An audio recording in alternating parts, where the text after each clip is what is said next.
Let's talk about the job interview. It's this high-stakes moment, right? Every little thing you do feels like it's under a microscope. But what if I told you that the single biggest mistake, the one that can get you knocked out of the running instantly, is something most people don't even see coming?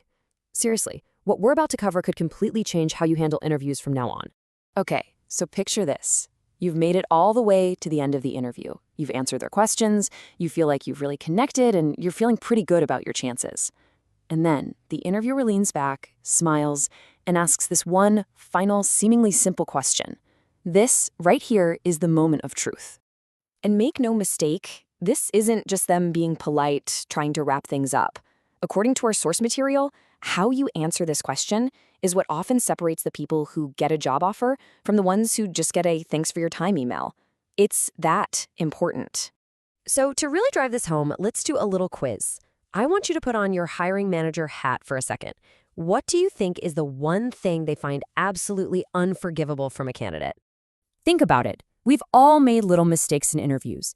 But of the 5 common slip-ups we're about to see, which one do you think is the ultimate deal breaker for a recruiter? All right, here are your options. Is it showing up looking sloppy?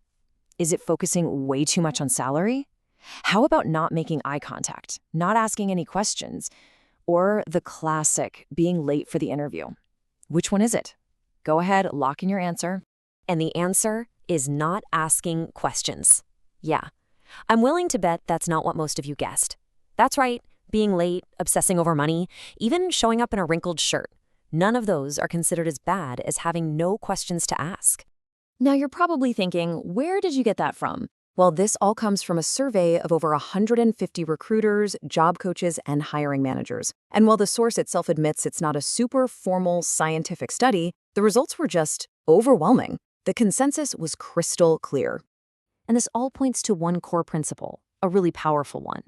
It's not just a good idea to ask questions. It's essential. The source is so direct about this, it says you literally cannot succeed in a job interview if you don't ask several well-thought-out questions. Okay, so if not asking questions is the #1 biggest mistake, it kind of makes you wonder, right? Where do all those other classic interview no-nos actually fall on the list? Let's take a look at the full rundown of the top 10 attitude strikeouts. So here we go. #1, as we know, is not asking questions. But look at what comes after that. Bad-mouthing your old boss, that's #2. Not being able to take criticism, #3. Even a poor personal appearance is only #4.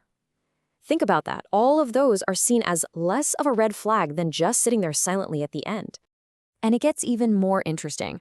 Remember our quiz options? Being late is all the way down at #7. Avoiding eye contact is #8. And focusing too much on money, that's dead last at #10. This really flips the script on what we think are the most important things to get right in an interview.